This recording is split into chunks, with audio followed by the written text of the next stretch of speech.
أما بعد فأعوذ بالله من الشيطان الرجيم. بسم الله الرحمن الرحيم. يا أيها الإنسان ما غرك بربك الكريم. وقد قال النبي صلى الله عليه وسلم إن الله لا ينظر إلى صوركم وأموالكم ولكن ينظر إلى قلوبكم وأعمالكم أو كما قال النبي صلى الله عليه وسلم. عزیزانو تاسو به ستړي سوي یاست، ستومانه به یاست، وخت به ډېر تېر سوی. زه څو مهمې خبرې کول غواړم چې په هغه کې زما هم د آخرت بقا او نجات دی، په هغه کې به ستاسو هم انشاءالله العزیز د آخرت بقا او نجات دی. عزیزانو خبره دا ده، تاسو ته به علماو د قرآن د عظمت، د قرآن د حقانیت، د الله پاک د عظیم کلام ډېرې خبرې کړي. زه له هغه څه هټ کې بل طرف ته ستاسو مخ راړوم، ستاسو رخ راړوم. الله دې وکړي چې تاسو زما سره په دې خبرو کې اتفاق وکړئ. الله دې وکړي چې دا خبرې زما دپاره هم او ستاسو دپاره هم د الله د رضا سبب جوړ شي او د مغفرت سبب جوړ شي. عزیزانو د جناب نبی کریم مبارک صلی الله علیه وسلم صحابه کرام پر دوو حصو تقسیمو. یوه حصه چې دا هغه انصار بلل کیږي، بله حصه چې دا هغه مهاجر بلل کیږي.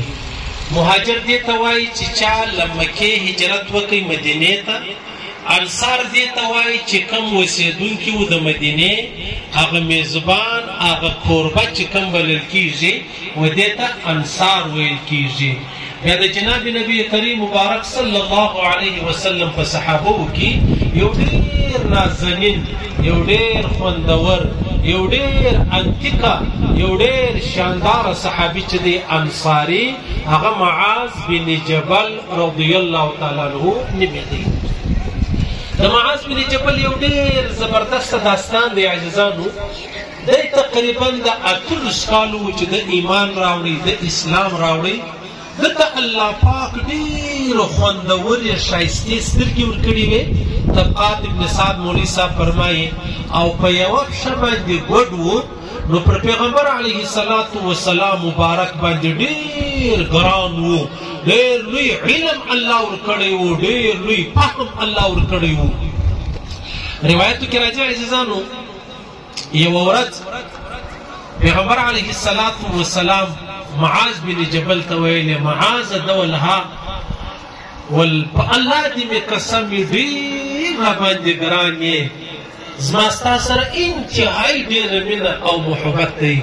یعنی دا خبره جناب نبی کریم صلی الله علیه وسلم په خپلو صحابو کې هېڅ چاته داسې نه ده کړې چې تر لاسې نیولی و او بیا یې قسم ورکړي، بیا یې ورته وویل چې زه ستا سره ډېره مینه او محبت چې دی هغه کوم. پیغمبر علیه الصلاة والسلام فرمایي اعلمهم بالحلال والحرام معاذ بن جبل. معاذ بن جبل هغه شخصیت دی، پیغمبر علیه السلام فرمایي چې په حلال او حرامو کې تر ټولو زیات علم چې الله ورکړی دی په صحابو کې هغه معاذ بن جبل دی. بیا جناب نبی کریم مبارک صلی الله علیه وسلم فرمایي وایي که تاسو چیرې قرآن زده کوئ، زما په څلورو صحابو کې چې په هغو کې یو معاذ بن جبل دی، تاسو به قرآن له هغه زده کوئ. معاذ بن جبل چې دی عاجزانو هغه څو ورځې ورک شو. چې ورک سلو پیغمبر علیه السلام مبارک پوښتنه وکړه ول معاذ نه ښکاره کېږي خیر خو به وي. بیا ملګرو ورته ویل یا رسول الله هغه څه قرضداره دی، نو نسي راوتلی، د خلکو قرضه ورباندې باندې ده، د خلکو روپۍ ورباندې باندې دي. پیغمبر علیه الصلاة والسلام مبارک دی راوغوښتی چې راویې غوښتی خیر ول یا رسول الله پوره وړی یم، قرضداره یم. پیغمبر علیه الصلاة والسلام هغه قرضداران د ده راوغوښتل. چې راویې غوښتل نو بیا یې څو ته وویل تاسو معافي ورته وکئ. په هغو کې څه کسانو معافي ورته وکړه، څه یهود و، هغو موږ معافي نه ورته کوو. نو پیغمبر علیه الصلاة والسلام مبارک معاذ ته وویل، معاذ بن جبل ته ویل معاذه ته داسې وکړه کور ته ولاړ شه، په کور کې څه لرې دا ټول در سره راوړه. چې ولاړې کور ته چې څه درلود هغه یې راوړل، بیا یې پر دا قرضدارانو باندې تقسیم کړلو. بیا هم دی قرضداره پاته سلو. بیا هم خلکو پیغمبر علیه السلام ته ویل یا رسول الله دا سړی زموږ حق نه راکوي. پر پیغمبر علیہ السلام ګرانو ډېر محترمو ډېر الله پاک اعزاز ورکړی و پیغمبر علیه الصلاة والسلام ورته فرمایي وایي معاذه ته داسې وکړه ولاړ سه یمن ته الله مهربانه دی الله پاک بستا پورونه لیرې کړي الله پاک بستا مشکلات لیرې کړي بل روایت کې راځي پیغمبر علیه السلام ورته وفرمایل داسې وکړه د بیت المال څخه ته د خپل کاروبار باندې وکړه خپل ځان خپل عزت خپل بچان چې دي هغه بچاو کړه زه اصلي خبرې لر راځم عزیزان معاذ بن جبل رضی الله تعالی عنہ چې کله روانېدی تللی یمن ته دا نو تقریبا 9 سنه هجري وه د پیغمبر علیه السلام مبارک یو کال ژوند پاته و پیغمبر علیه السلام مبارک اوس ورسره قرار روان دی دی پر وشه باندې دی یا پر خچره باندې دی نو پیغمبر علیه السلام تر د باندې پرې ورسره ووتی تر کلي د باندې ورسره ولاړی بیا پیغمبر علیه السلام ورته وویل معاذه ته چې بل وار راځې نو شاید زه به نه یم چې ته راځې زه به نه یم بیا پیغمبر علیه السلام حضرت معاذ ته څو ضروري و لازمي خبرې وکړې چې هغه وصیت دی هغه نصیحت دی یا بل حدیث کې راځي مسند امام احمد را نقل کړی دی معاذ بن جبل و پیغمبر علیه السلام ته یا رسول الله ما ته څه وصیت چې دی هغه وکړه دا خبره پر دغه ځای پاته ده معاذ بن جبل چې دی عزیزانو دا ډېر زورور عالم و ډېر لوړ علم الله ورکړی و حضرت عمر فاروق رضی الله تعالی عنہ چې کله وفات کېدی نو بیا یې وفرمایلې معاذ نه دی ژوندی که ژوندی وای ما به دی خلیفه کړی وای که الله له ما پوښتنه کړې وای چې تا د معاذ بن جبل ولې خلیفه کوي زه به ورته ووایم چې یا الله ما ستا د نبي څخه اورېدلي وو پیغمبر علیه السلام فرمایي د قیامت په ورځ چې تمام علما د الله په دربار کې حاضر سي پیغمبر علیه السلام داسې ډبره وغورځوله والمعاذ بن جبل به د تمام علماو څخه و الله ته ورنږدې یې و الله پاک ته به نږدې یې دلته چې کوم علما د الله په دربار کې ولاړ دي اعلمهم بالحلال والحرام پیغمبر علیه السلام فرمایي په حلال او په حرامو کې تر ټولو زورور عالم چې دی هغه معاذ دی پیغمبر علیه السلام فرمایي تر ټولو علماو به دی و الله ته نږدې ولاړي زه به الله ته ووایم چې یا الله ستا نبي دا خبره کړې اما جنې اورېدلې بیا روایتو کې راځي عزیزان حضرت ابوبکر صدیق رضی الله تعالی عنہ چې کله وفات کېدی حضرت حنوي صاحب رحمه الله فرمایي نو بیا حضرت عمر فاروق رضی الله تعالی عنہ خلیفه کوي که چا پوښتنه ځینې وکړه دا دومره سخت دی مزاج یې سخت دی دغه د ده ژوند ډېر قهرناک ژوند دی تا دی څنګه خلیفه کوي ولې دې خلیفه کوي حنوي صاحب فرمایي ابوبکر صدیق ورته ویلې که ما ته الله وویل چې تا زما دربار له څه راوړي دي زه به الله ته وایم چې الله ما یوه دا خبره راوړې ده چې زه کله وفات کېدم ما حضرت عمر فاروق رضی الله تعالی عنہ خلیفه کوي نو ما دغه یوه خبره راوړلې دا دونه لویه عندیکه خبره ده بله خبره دا د عزیزانو زه مقصودي خبرې ته ځان رسوم د هغه څه مخکې څو خبرې درته کول غواړم تاسو به شاوخوا ګورئ نه بلکل به شاوخوا نه ګورئ زه هم په منډه یم تاسو به هم په منډه یې صحیح ده نو معاذ بن جبل یو ډېره زوروره خبره کړې ده د دوه اقوال درته وایم او دواړه اقوال داسې دي ته به پرون ماښام یې ویلي دي نن د ورځې خبره زما او ستا مخ ته درېدلې ده ابو نعیم اصفهاني را نقل کړي دي اولنۍ خبره دا د معاذ بن جبل فرمایي زه چې پر مسلمانانو بیریږم تر ټولو زیاته خطرناکه خبره دا ده چې دغه زنانې به د شام زورورې خوندورې باریکې کپړې او دغسې د یمن ګلداره چادران او په لاسو باندې به دوی هغه د سونې او د سپینو کړي کي معاذ بن جبل فرمایي مالداره به ستړی کي غریب به هغه ځای ته وتړي چې بیا به غریب وایي زه خودکشي کومه زه د خپلې کوروالا د خرڅ تاب نه لرم دا یوه خبره وکړله دویمه خبره دا وکړله دا ډېره مهمه خبره ده ول داسې زمانه به راسي چې مؤمن منافق تور او سپین ښه او بد لوی او کوچنی دا به قرآن وایي د قرآن تفسیر به کوي معاذ بن جبل فرمایي ابو نعیم اصفهاني را نقل کړي دي داسې زمانه به راسي چې مؤمن او منافق صحیح سو لوی او کوچنی تور او سپین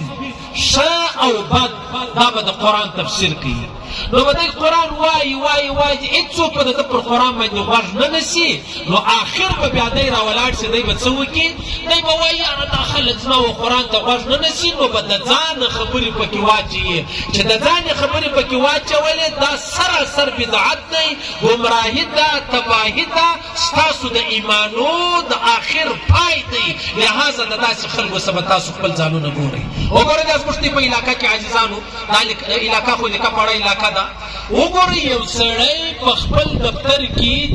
40 کاله تیر کړي دا 40 کاله د ده په بېایماني تېر سوي یې پس له 40 کاله چې دی ریټایر سولو بیا دی راولاړ سي د اردو یو تفسیر راوړي بیا دا تفسیر دی په خپله مطالعه کوي نو چې تفسیر یې مطالعه کوي بیا په مجلس کې د علماو پر مخ باندې یو آیات کښېږدي اوس دی راولاړېږي کوشش یې دا دی چې زه یو رقم د دې علماو خوله چې د هغه وربنده کړمه یو رقم دی دا ووایي چې یاره دا ډېر زبردسته یو پوه سړی چې دی هغه ښکاري داسې قرآن یې زده دی هېڅ پوه مو نه چلېږي عزیزانو ما او تا په دا ټول ښار کې داسې سړی نسو پیدا کولی چې راولاړ سي د بازاره مشین راوړي د خپل ځان جامې په خپله سلایي کوي ما دا په ټول ښار کې داسې نسو کولی چې راولاړ سو دا پرزې سره راټول کړو بیا واشنګ مشین چې کوم دی دا ما او تا ځینې جوړ کړو هېڅوک دا نسي کوی چې میډیکل له راولاړ سي هغه دا بلډ پرېشر و د شوګرو پلانۍ مشین راوړي بیا د خپل ځان علاج په خپله کوي ولې نسي کولی وجه دا ده چې د تعلیم د دې خبرې نه دی کړی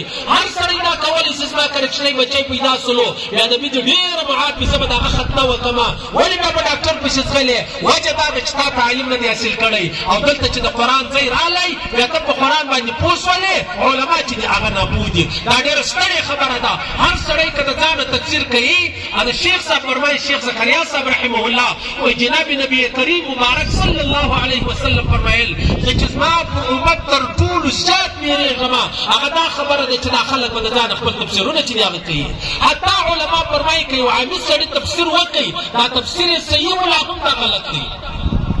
یې تفسیر صحیح و لا هم دا غلط دی ولې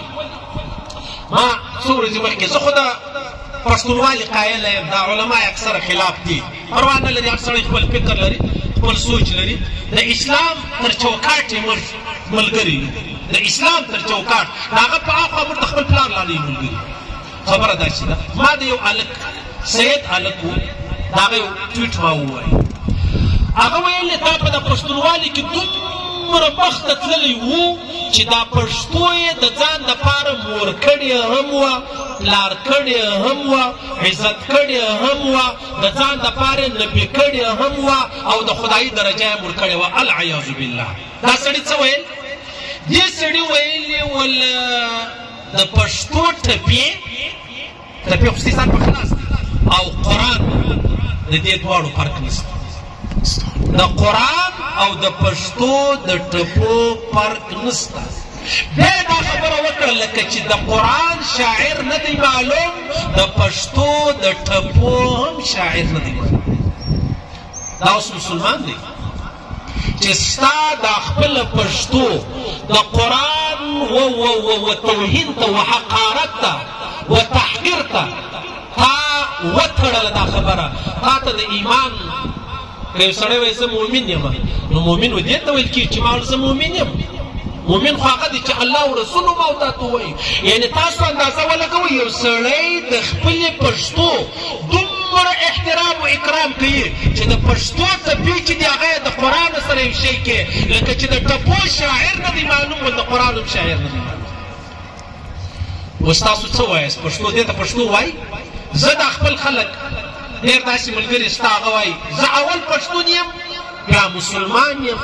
وسړیه که دا تا ته چا در وښول چې تا اول پښتون یې بیا مسلمان یې زه به اسانه مثال درکړم نکاح اول راځي که پلار راځي صحیح شو پلار تر نیکه بعد دی نو یو سړی و پلار ته ډېر ونږدې دی که و نیکه ته ډېر ونږدې دی و پلار ته ډېر ونږدې دی او حال دا دی چې نیکه مخته دی. اوس که یو سړی وایي زه اول پښتون یم بیا مسلمان یم، نه ده دا خبره دې غلطه ده. دا خبره پر د هغه ځای پرېږدې زه اول مسلمان یم بیا پښتون یم. پښتون و مسلمان دا معنا چې زه ایمان و اسلام لرم، بیا د ایمان و د اسلام سره سره زه پښتون یم. زما پښتونوالی به د اسلام تر غلبې لاندې، زما پښتونوالی به تر اسلام لاندې. که پښتو پر اسلام غالبه شوه، پر سربېره شوله، دا پښتونوالی موږ نه بنو، موږ جټان یو، موږ پښتانه نه یو. دغه ته ته پښتو وایي چې قرآن او ټپې د پښتو دا سره یو دي. بیا یې جبه خبره کړې ده عزیزانو، خبرې دا کړې ده. بس کملایانو موږ ته ویل دا خدای دی، موږ ورسره منو دا خدای دی. ش کملایانو دا وویل چې دا خدای دی، چې هغه رب العالمین دی، بس موږ به منو چې دا خدای دی. بیا یې څه ورسره کړي دي، بیا وایي اشه زه د ملایانو سره یو پوښتنه کوم. دغه الله پاک چې ته یې وایې پر هر څه قادره دی، قدرت والا ذات دی، د هغه رقم بل خدای جوړولی شي که نه شي جوړولی؟ العیاذ بالله، نعوذ بالله. تلوش په دې خبره زه په یوه ټکي سر در خلاصوم، په دا تور دي سر خلاص کړي. که ستا مخته یو سیکولر سړی راواخله، یو کمونیسټی راواخله، یو دهری راواخله، هغه راولاړ شو دا خبره یې کښېښوله چې ته وایه الله څه شي دی؟ قادر ذات دی، پر هر څه قادر دی، علی کل شیء قدیر دی. دا خبره وایي زه در سره منم، نو دا راوښیه الله پاک پر دې قادر دی چې د هغه رقم یو بل خدای هم پیدا کړي. نو به موږ څه ورته وایو؟ زه به یو اسانه تور ته وښیم. موږ به دا ورته وایي که چیرې الله پاک العیاذ بالله نعوذ بالله په قول یې ستا یو بل خدای پیدا کړي، نو هغه ته نو بیا موږ خدای څنګه وایو؟ خدای خو دې ته وایي چې هېچا پیدا کړی نه دی، نه لم یلد لم یلد ولم یولد ولم یکن له کفوا احد. یو نو دلته چې الله پاک دی پیدا کړي، نو دا خو مخلوق شو، دا خالق نه شو، نو دا به څنګه خدای ته بولي دی؟ یعنې ته دا وایه چې الله پاک بل الله جوړولی شي؟ نعوذ بالله. نو که الله پاک بل الله جوړ کړي، نو هغه الله خو مخلوق شو، خالق خو نه شلو. الله پاک خالق دی، خالق مخلوق نه دی. دا د انسانانو د دماغ د ګماوېدو دپاره دا خبرې درته ږدي. د خپل رب دي، د خپل رب دي مخ راړوي. په خدای قسم پر داسې پښتو موږ لعنت وایو، پر داسې پښتونوالي موږ لعنت وایو چې هغه زما د الله وحدانیت، د محمد رسول الله رسالت، د محمد رسول الله ختم نبوت ته شک و شبهې چې د هغه ږدي. موږ جتان یو، موږ پښتانه نه یو. تر داسې پښتو مې جتوالی ډېر خوښ دی عزیزانو. اوس دا معاذ بن جبل فرمایي په آخره زمانه کې به تور او سپین، مسلمان او منافق، لوی او شی دا به د قرآن تفسیر کوي. آخر به دی وایي زما پر قرآن ولې څوک وژنه نه شي؟ بیا به دی راولاړ شي د ځانه به خبرې شروع کړي. نو لهذا د خپلو علماو لمن ونسئ، که نه یوه داسې چاته به دې ودروي، کافر به دې هم کې، مرتد به دې هم کې، زندق به دې هم کې، مشرک به دې هم کې، او لاره به هم درڅه ونه کوي. ورې اسانه خبره ده، هېڅ ګرانه خبره نه ده. دا موږ ته علماو نه دي ویلي چې الله پاک واحد لا شریک ذات دی، دا موږ ته الله ویلي دي، موږ ته د الله رسول ویلي دي. اوس خبره دا ده عزیزانو، الله څوک دی؟ زه چې چاته وایم که یو سړی زما سره دا نه مني چې زه الله د الله وحدانیت نه منم، د الله لویي نه منم، اسانه خبره دا ده، نورې خبرې نه در سره کومه چې هر چا مځکه او اسمان پیدا کړي دی هغه زما خدای دی. چې هر څوک سهار لمر راخېږي ماښام یې پرې باسي دا زما خدای، دا چا کړي؟ هر چا چې کړي دی هغه زما خدای دی. بس خبره خلاصه. هېڅ په دې کې دویمه خبره نه چلېږي، هېڅ په دې کې دویمه خبره نه چلېږي. ای مسلمانانو، تاسو لوړ شه، دا د میډیا زمانه سوله، د خپل رب څه به تا داسې واړوي، داسې متنفره کړي لکه مشرک و کافر راواخله. هغه چې سلسل بتان یې درلودو، د خدای پاک مې شریکان کړي وو، و هغه مرتبې ته دې رسوي. زما اصل مقصد دا دی، زه تورې دا درته وایم. معاذ بن جبل یو ورځ پیغمبر علیه السلام مبارک ته غلاس نیولی و، بیا ورته المعاذه ده وله ها و شپږ ورځې بعد زه و تا ته یوه خبره کوم، بیا خالي پر ما غږ وکړ. خیر شپږ ورځې تېرې سوې، چې تېرې سوې نو بل ورځ دی راغلی چې یا رسول الله شپږ ورځې خو تېرې سوې، تا ما ته ویلي وو زه تا ته یو خبره کوم، نو خبره څه ده؟ پیغمبر علیه السلام ورته وفرمایل معاذه اولنۍ خبره دا ده چې ته په هر حال کې له الله څخه بیریږه له الله څخه وبیریږه که ظاهر دی که باطن دی که ښکاره یې که په پټه به د الله څخه به بیریږي د الله څخه به خوف کوې لکه ما تا اوس موږ یو موږ ته زه ستا پر مخ غلا نه کوم ته زما پر مخ غلا نه کوې زه ستا پر مخ لمونځ کوم ته زما پر مخ لمونځ کوې او بیا چې موږ تنهایي لره ولاړ شو بیا موږ چیش کوو یو حدیث کې راځي پیغمبر علیه الصلاة والسلام مبارک فرمایي د قیامت په ورځ به د یو مسلمان دومره نیکۍ یي لکه د تهامې غر خو لیکن بیا به هم دا ټوله غر دا ټولې نیکۍ د ده په درد نه وخوري صحابو پوښتنه وکړه ول یا رسول الله نو ولې چې یو سړی دومره نیکۍ ولري او بیا هم دی څه دی بیا هم دته دغه نیکۍ پیدا نه کوي پیغمبر علیه السلام ورته وفرمیله هغه وجه دا ده په ظاهره په ښکاره به ډېر ښه مسلمان یې په باطن و په خلوت کې به دا ډېر بېدینه سړی زما او ستا موبایل نه زما او ستا موبایل په ظاهره زما په موبایل کې قرآن دی بخاري و مسلم دی صحیح سنو په ظاهره ستا په موبایل کې زه یم مولانا طارق جمیل صاحب دی مولانا عبدالله صاحب دی ندیم صاحب دی چې بیا راواړی پلواړی بیا کومې خبرې شروع کېږي په ظاهره زه په خپل موبایل کې څه ګورم ته په خپل موبایل کې څه ګورې بیا چې خلوت لره ولاړ شو زه په موبایل کې څه ګورم او ته په موبایل کې څه ګورې پیغمبر علیه الصلاة والسلام فرمایي دومره نیکۍ بې کړي یي لکه د تهامې غر بیا به هم دا ټولې نیکۍ د ده ضایع سي وجه څه ده وجه دا ده چې په ظاهره باندې دی نیک او بزرګ په باطن او په خلوت کې دا سړی بېدینه او بېلارې دی ولګوئ خپل اندازه ولګوئ زه په خپل ګریوان کې وګورم تاسو په خپل ګریوان کې وګورئ زه په خلوت کې څو ګناوې څو نیکۍ کوم تاسو په خلوت کې په خپل څو ګناوې او څو نیکۍ وګورئ دا اندازه ولګوئ دا خبره دا امام ابو حنیفه صاحب نه ده کړې دا امام بخاري صاحب نه ده کړې دا جناب نبی کریم مبارک صلی الله علیه وسلم کړې ده چې هر څه ما ورته ډېرې نیکۍ وکړو بیا هم که ما ورته په خلوت کې ګناهګاره وو ښکاره مثال زما او ستا د موبایل دی زما او ستا د میسجانو دی زما او ستا د کالو دی زما او ستا د ویډیو کال دی زما او ستا د هغه ټیک ټاکو د نورو خبرو دی ولګوئ اندازه ولګوئ دا چیش دی الله رسول فرمایي په ظاهره مولوي صاحب یې آغا صاحب یې تبلیغي یې مجاهد یې صوفي یې قاري یې حافظ یې حاجي یې لیکن په خلوت کې بیا څه شی په خلوت کې هغه د الله رسول فرمایي الله پاک چې ستا سره فیصله کوي د خلوت مطابق کوي دغه د ظاهر یې نه در سره کوي چې په ظاهر کې ما تا سره نه هېڅ بدي کوي اوس واست دی ورته وویل د الله څخه بیریږي که ښکاره و که پټ و که خلوت و که جلوت و که ظاهر و که باطن و د الله څخه وبېرېږه ګورئ یو سړی دا پر ګناه قادر شو ګناه یا شراب یا بدکاري یا بل بیا دی د الله څخه وبېرېدی چې زه دا کار نه کوم بده خبره ده الله ناراضه کېږي په ذوالجلال دې مې قسم وي چې په پښو حج له روان سې په شپږ میاشتې کې ورسېږي بیا حج وکړې احرام دې تړلی بېرته راسې په شپږ میاشتې کې راورسېږي والله العظیم کې دومره اجر دی لکه دا کله چې ما او تا پر ګناه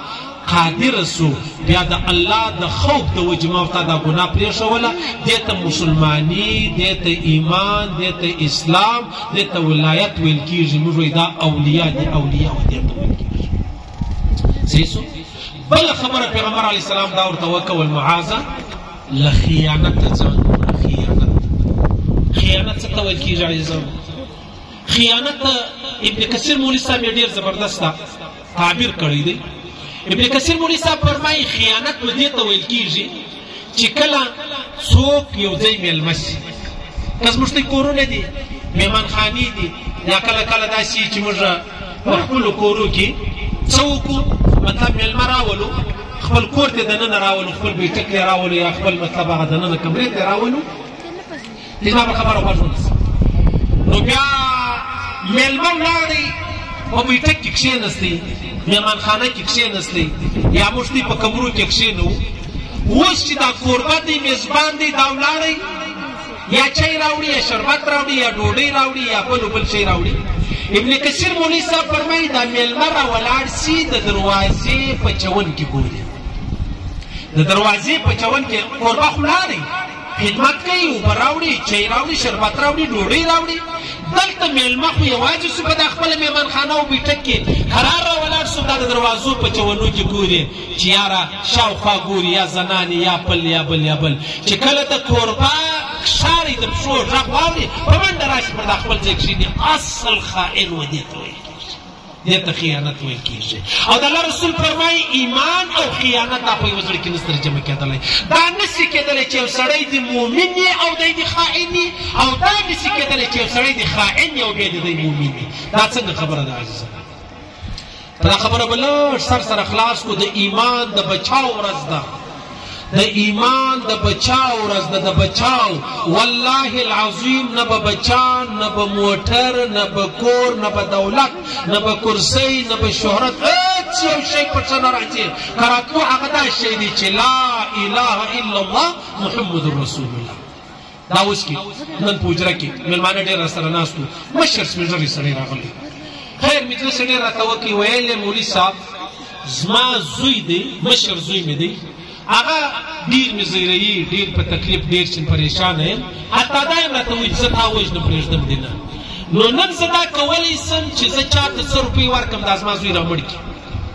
دا کولی سم مال نه نشي کولی ټول مولي صاحب ما وژنې مال تا دې مړ کړي جنت سره به ولاړ شم ته څه کوې خلک وژنې مولي صاحب ډېر ځینې زییر یې مال چې هر څو زییر دا زموږ اولاد دی چې موږ په سهار هم درواغ پسې ورله وایو په ماښام هم درواغ ورله وایو دا هغه بچی دی چې نن د ده لاس لره 100 روپۍ دولت راغلی نن دی بابا ته وایي زه تا وژنم او بابا د ملا سره مشوره کوي زما په یوه ها زما په یوه نه د ده مشوره ولکه ما یوه ها ورکړې وای دا سړی تلي چاته به د کرایې قاتلان خو ډېر دي کم لا وژنې ډاکټر وژنې وکیل وژنې شاعر وژنې هر څوک چې وژنې باید 100 روپۍ ورکړه یو سړی و هغه وایي دا زما ایمان نه زه په 1500 روپۍ خرڅوم راکړه 1500 روپۍ راکړه زه ایمان نه خورم په 1500 روپۍ پښتانه د ډمانو زامن ایمانونه خرڅوي ایمانونه پوه شواست تاسو اندازه ولګوئ دا هغه شیرین اولاد دی چې الله مې پر ناراضه کوي رسول مې پر ناراضه کوي آخرت مې پر تباه کوي نن زما زوی و دې خبرې ته ولاړ دی چې ما به وژني یا دا خبرې ته بابا ولاړ دی چې زه به دا خپل زوی چې دی هغه وژنم تاسو اندازه ولګوئ نو پیغمبر علیه السلام و حضرت معاذ بن جبل ته ویل معاذه خیانت به نه کوې او خیانت ډېره لویه ګناه ده خیانت خو زموږ دی بازار خو نو دا هر څه چې دکانداري کوي دا مطلب ملاوټ راواخله دا ناب تول راواخله ګزانه راواخله بل په دا کې دا خیانت نه دی چې زه د چاینا شی چې دی هغه په جاپان در باندې خرڅوم دا خیانت دی که نه دی خیانت دی دا خیانت نه دی چې په ما باندې هغه ایکسپایر دوايانې خرڅوې بیا راولاړ شي خالي د هغه ډبه وربدله که هغه ایکسپایري تاریخ دې وربدل کړي راواړوي دا خیانت نه دی چې دا خلک راولاړ شي دغه شیدو کې د ګامیشو شیدې چې دی هغه څه داسې دغه دی ګاړه دی دا د غواو د څه نری دی تورته اوبه خو نه قسم ده که مولوي صاحب خدای دې توفیق نه راکوي چې زه به اوبه په ګډه ومه نو تا خو د غوا شیدې په ګډې کړې وه هغه څنګه کیسه وه ګوره دا خلک و الله ته دوکه ورکوي و لوی رب ته دوکه ورکوي زما ستا په ښار کې دغه خبره ده که نه ده